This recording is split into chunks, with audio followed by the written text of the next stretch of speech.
मैं एक हफ्ते से बीमार हूँ शायद। ओ सॉरी, 4 दिन से, एक हफ्ता नहीं हुआ। खैर, topic is not that. Topic is, मैंने कभी भी किसी भी सीरीज़ पे रिव्यू नहीं बनाया। ये वीडियो मैं आज इसलिए बना रहा हूँ क्योंकि ये मेरी फुर्सत से मुझे एक ऐसा मास्टरपीस मिल गया है जो कि जैसा मैंने शायद देखा है, बट किसी न्यू कमर से ऐसा नहीं देखा। पहले मैं तुम लोगों को स्पॉयलर्स देना शुरू करूं, जो कि मैं नहीं दूंगा, खुद जाके देख लेना। तो मैं बैठा था फारिग, तो मेरे सामने नेटफ्लिक्स पे बैड्स ऑफ बॉलीवुड आ गई। अब बैड्स ऑफ बॉलीवुड के बारे में मेरे को नाम से नहीं मुझे पता था कि ये क्या है। मैंने खोल के देखा, फिर मुझे जब टाइटल वगैरह में आर्यन खान आया, फिर मैंने कहा अच्छा, ये तो आर्यन खान मतलब डायरेक्शन में अपना डेब्यू कर रहा है। तो मैंने कहा चलो देखते हैं। अब देख ली थी तो बंद थोड़ी कर सकता था, तो आर्यन खान की थी तो वो मैंने देखना शुरू की। तो उसमें पहले तो वही चीज़, स्टोरी वगैरह सामने आई कि I thought it's about nepotism. उसमें पहले तो कैमियोज आते रहे, पहले करण जौहर का और पता नहीं किस किस का आता रहा, सबका, रणवीर सिंह और पता नहीं कौन कौन थे, सारे कैमियोज घुसा दिए, पूरा बॉलीवुड घुसा दिया। बट एक कैमियो मेरा फेवरेट था, वो मैं तुम्हें बताऊंगा बाद में। अच्छा, सब आ गए, सलमान, शाहरुख वगैरह सब आ गए उसमें। उसके बाद फिर इसमें एक चीज़ थी जो कि शायद कंट्रोवर्शियल हो सकती है, आई थिंक। एक चीज़ थी जो कि कहीं किसी पॉइंट पे ज़्यादा हो गई थी, गालियाँ। सही है, कुछ पॉइंट पे आके ना बहुत ही अननेसेसरी लग रही थी। ऐसा लग रहा था मतलब ओवर हो गई है यार, कि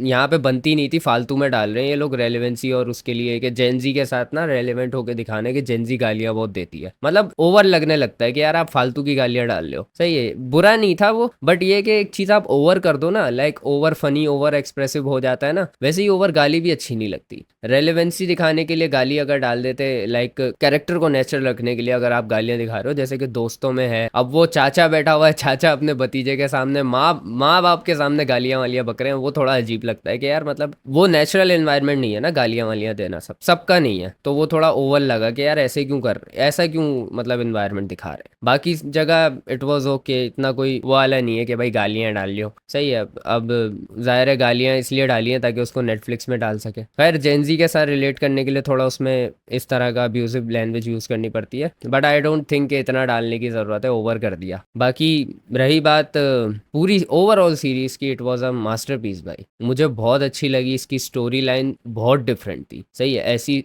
और इसमें एक प्लॉट ट्विस्ट है जिसने मेरा दिमाग घुमा के रख दिया। मैं ये वीडियो बनाने पे मजबूर हो गया, इतना कोई हरामी प्लॉट ट्विस्ट भाई। ये गाना मेरे दिमाग में छप गया।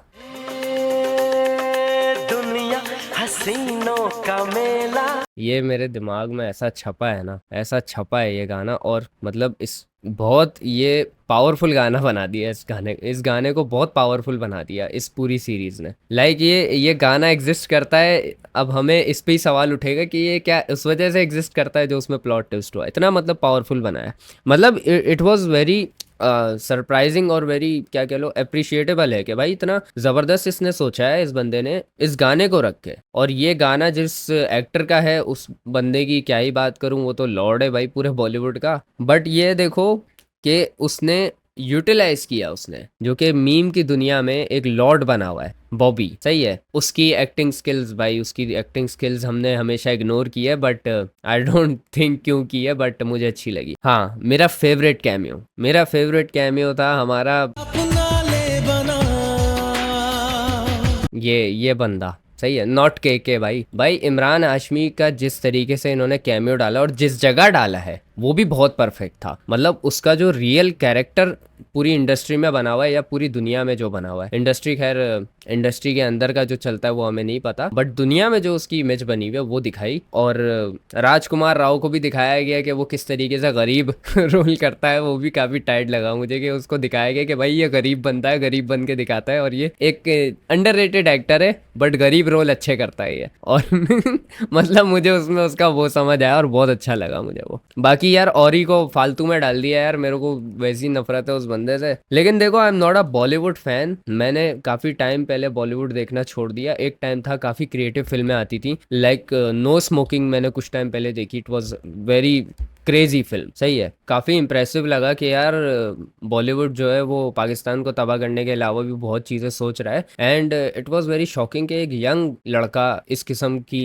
डायरेक्शन रख के जो है इस किस्म का आर्ट बना रहा है। कुछ जगहों पे बहुत ज़्यादा ओवर जो है कर दिया चीज़ों को, जैसे कि फिल्मों का दिखाया गया कि एक्शन कितने ज़्यादा एग्जैजरेट करके दिखाए जाते हैं, और उसको बिल्कुल परफेक्टली इमेज करके दिखाया गया कि देखो इस तरीके से आपको एग्जैजरेट करके दिखाए जाते हैं, और इतने फालतू के मतलब उनको जिस किस्म के फालतू वो लगते हैं उनको उसी नियत से और उसी तरह से दिखाया गया है, और वो वैसे ही लगे हैं। बाकी एक बहुत ही पुराना एक्टर है जिसको सबने देखा है लेकिन जानता कोई नहीं है, उसका भी बहुत इंपॉर्टेंट रोल है उसमें। But overall the series was great भाई। मतलब शुरू में मुझे ये लगा कि it will be about a nepo star, या फिर एंड में ये होगा कि भाई वो नेपोटिज्म किड होगा, वो देखेगा, वो फिर देखेगा, वो फिर एंड में इमोशनल सीन आए, वो फिर जो है स्ट्रगल करेगा, एंड में इमोशनल सीन आ जाएगा, ये हो जाएगा, वो हो जाएगा। नहीं, इससे बहुत हरामी बात हुई है, बहुत ऊपर की गेम खेली है भाई ने। बट वो कुछ चीज़ें ओवर करके दिखाई गई हैं, जैसे कि कार चेज सीन दिखाया था, उसमें भी कुछ चीज़ें जो है ओवर वीएफएक्स कर दिए थे, सस्ते वीएफएक्स लग रहे थे। बट आई थॉट कि शायद वो इंटेंशनली ख़राब किए गए हैं, इंटेंशनली वो इतना जो है ओवर करके दिखाया गया है कि हम लोग उसको जज करें। Like he wanted us to जज दैट बैड स्क्रिप्ट जो वहाँ पे चल रहा था, कार चेज वगैरह, वो बिल्कुल अननेसेसरी था, उसका नहीं होना चाहिए था, वो नहीं होना चाहिए था। बट वो लिंक था कहीं ना कहीं क्लाइमैक्स से। लेकिन वो जिस तरीके से दिखाया गया वो बहुत ही ज़्यादा ओवर लगा। आर्यन खान ने अपने फादर के जो स्टारडम है उसको बिल्कुल सही तरीके से उसका फ़ायदा उठाया है, और उसको यूटिलाइज भी बहुत अच्छे से किया है। And I am truly amazed by what he is done. और इतना कोई ज़बरदस्त काम, मेरा दिमाग फट गया देख के। पहली बार मैं ये विदाउट सार्केज़म बोल रहा हूँ, मेरा दिमाग फट गया आधी रात को मैंने जो चीज़ देखी है, जो क्लाइमैक्स देखा है, और जो एंड में आके मैंने स्टोरी समझी। मतलब जो इतने टाइम से मैं समझता आ रहा था, जो मैंने 7-8 घंटे पहले सोचा था, वो क्या है निकला एंड में। क्रेजी भाई।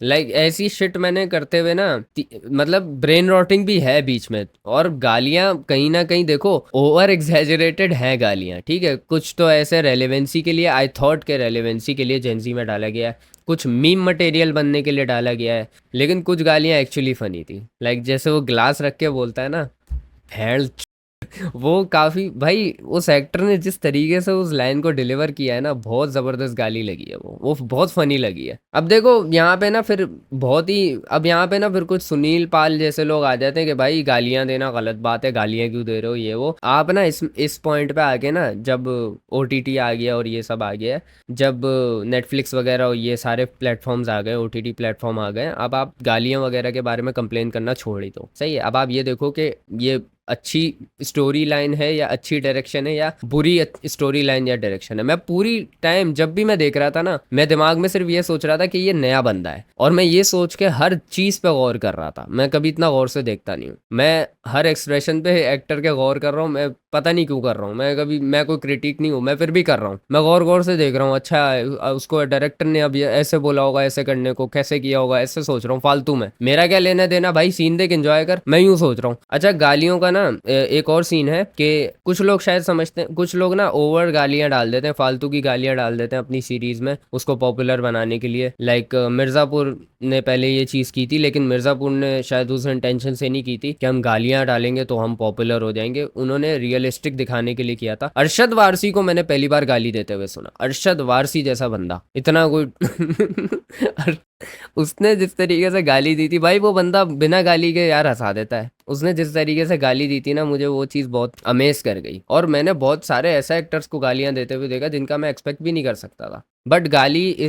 बट आज के दौर में ना, जो आजकल दौर चल रहा है ओटीटी का और ये सब चीज़ों का, अगर कोई क्रिटिक ये बात बोलता हुआ तुम्हें दिख जाए ना, मैं क्रिटिक तो नहीं हूँ, लेकिन मैं अगर इस तरह किसी को बोलते हुए देखूंगा ना क्रिटिक को कि यार अबे इसमें बहुत गाली, मैं बोलूँगा अबे चूतिया चल निकल यहाँ से। सीधी बात है भाई, आजकल सब जगह यही भरा पड़ा है। किसी भी सीजन को उठा लो, फॉरेन हो वो कोई भी हो, तुम उठा के देख लो, गालियां भरी पड़ी हैं उसमें। और गालियों को अब ऐसे यूज नहीं किया जाता कि हम पॉपुलर हो जाएंगे, मीम मटेरियल बन जाए। ज्यादातर उसमें जो है रियल लाइफ को ज्यादातर उसमें नेचुरल देखने के लिए गालियां डाली जाती है कि रियल लाइफ में बंदा कितनी गालियां देता है फ्रस्ट्रेट होके, परेशान होके हर सिचुएशन में कभी ना कभी गाली निकल जाती है। मतलब गाली इंसान के लाइफ का हिस्सा है और ये चीज़ दिखाई, अब हर किसी के लाइफ का हिस्सा नहीं है बट मोस्ट लोगों की गाली लाइफ का हिस्सा है गाली। कहीं ना कहीं इस शो में गालियों को इस तरह दिखाया गया कि गालियां हिस्सा होनी ही चाहिए। लाइक फैमिली में बैठ के गालियां दे रहे हैं, माँ खड़ी हुई है, बाप खड़ा हुआ है, गालियां दे रहे हैं, ऐसे मुझे वो चीज़ ऑफ लगी। मुझे लगा यार नहीं यार, ये ज़्यादा कर रहा है डायरेक्टर,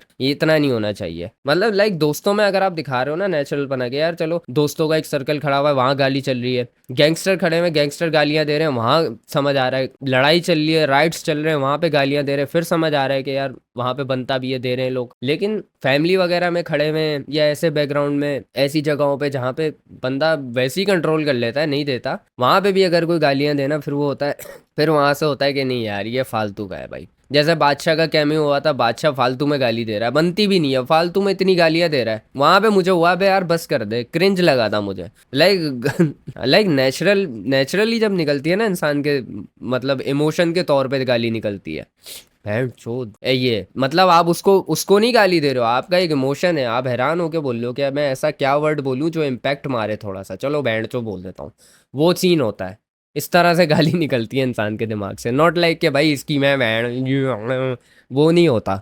सही है तो मतलब ऐसा इमोशन पोर्ट्रे किया जाता है, इंसान इस तरह से सोच के गाली देता है, नॉट लाइक कि वो मीन करता है मैं कर दूंगा। लेकिन ये है कि अब हर कोई तो इस तरह नहीं सोचेगा ना, बैड लेगा, तो कुछ जगहों पे कंट्रोल करना चाहिए। और सीजन्स के बारे में ये चीज़ मुझे कभी कभी ऑफ लगती है कि कुछ सीजन्स कुछ ज़्यादा ही गालियाँ डाल देते हैं, कुछ ज़्यादा ही जो है अडल्ट कॉमेडी डाल देते हैं, कुछ ज़्यादा वल्गैरिटी डाल देते हैं, ज़रूरत नहीं होती वहाँ पे। अगर आप मतलब एक इन्वायरमेंट दिखा रहे हो और वहाँ पे आप इस तरीके से ओवर यूज़ कर रहे हो ना एक चीज़ को, वो फिर अननेचुरल लगता है, और अननेचुरल चीज़ जो है ना फिर वो मेडअप लगती है, और मेडअप होती है तो क्रिंज लगने लग जाती है। सही है, तो क्रिंज नहीं करना होता। एट सम पॉइंट ये सीज़न मुझे क्रिंज लगने लग गया था, मैंने स्किप मार दिया था, बहुत ज़्यादा पार्ट्स में मैंने स्किप मार दिया था जो मुझे प्रेडिक्टेबल थे कि अब ये होने वाला है, अब ये बोलेंगे, अब ये बोलेंगे, वही जो लव स्टोरी चलती है वहाँ पे, ये वो सब प्रेडिक्टेबल थे, वो सब मैंने मार। ऐसा नहीं है मैं कहूँगा कि यार इट्स जो है मतलब best work as a debut director, ये बहुत अच्छा काम किया है मैं ये कहूँगा, और अपनी यूटिलिटीज़ जो उसके पास हैं उसका पूरा फ़ायदा उठाया उसने, उसके बाप की सॉरी उसके पास तो नहीं है। इनसाइड देखने को मिलेगा बॉलीवुड का, और मतलब बॉलीवुड तो नहीं कहूँगा, बिजनेस इंडस्ट्रीज जो होती हैं क्या स्ट्रेटजीज से चलती हैं, वो सब भी समझाया गया वहाँ पे। और शुरू में आपको ये लगेगा कि यहाँ पे बॉलीवुड का दिखाया जा रहा है इनसाइड के क्या चलता है, लेकिन आगे जाके पता चलेगा it's not about Bollywood, it's personal, वो फिर पर्सनल हो जाएगा आगे जाके। बट इट वॉज ग्रेट भाई, और बड़ा ज़बरदस्त लगा मुझे देख के, दिमाग फट गया मेरा एज अ डेब्यू डायरेक्टर। जो इस बंदे ने काम किया उस पर मेरा दिमाग फट गया। ऐसा नहीं है मैंने कभी ऐसा हरामी काम देखा ही नहीं है। 7 घंटे की सीरीज़ है आई थिंक, या 8 घंटे की सीरीज़ है, बट देखते हो तो इट्स वर्थ वॉचिंग। और अगर ये गाना तुम सुनोगे ना सीज़न देखने के बाद, तुम्हें जो फिर लगा होगा ना इस गाने से, फिर तुम्हें समझ आएगा कि भाई मैं आधी रात को वीडियो रिकॉर्ड करने क्यों बैठ गया, बजाय इसके कि मैं एक हफ्ते से ब्रेक पे था और मैं सोच रहा था मैं अभी वीडियो नहीं बनाऊंगा। दुनिया हसीनों का मेला